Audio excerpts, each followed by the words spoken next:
সুপ্রিয় দর্শক মণ্ডলী, আপনাদেরকে গাবতলীর পশুরহাট থেকে স্বাগত জানাচ্ছি। আমরা এখানে দেখতে পাচ্ছি অসংখ্য গরু ছাগল দিয়ে পুরো গাবতলীর হাট ভরে গেছে।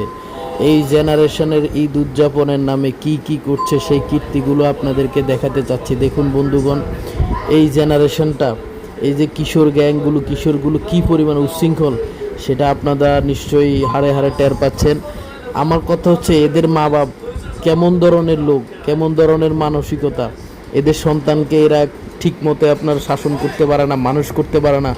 অপরের ক্ষতির জন্য এরা কিন্তু তৈরি হচ্ছে। এই জেনারেশন থেকে কিন্তু আপনি ভালো কিছু কখনোই পাবেন না। দেখুন, ছেলে মেয়ে সবাই মিলে যা করতেছে, এতে করে আমরা যারা ভালোভাবে সমাজে বসবাস করার চেষ্টা করছি, আমাদের উপরে কিন্তু এটা ইফেক্ট পড়তেছে। এটার জন্য মূল দায় হচ্ছে তাদের মা বাবা যদি সন্তানকে নিয়ন্ত্রণ করতে না পারে, তাহলে একটা জাতি ধ্বংস হয়ে যেতে আর বেশি সময় লাগবে না।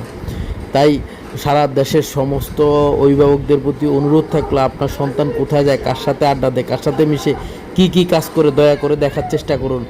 অর্থ পয়সার পিছে না পড়ে থেকে সন্তানকে মানুষ করুন, সন্তানকেই সম্পদ করে তুলুন, দেশের সম্পদ।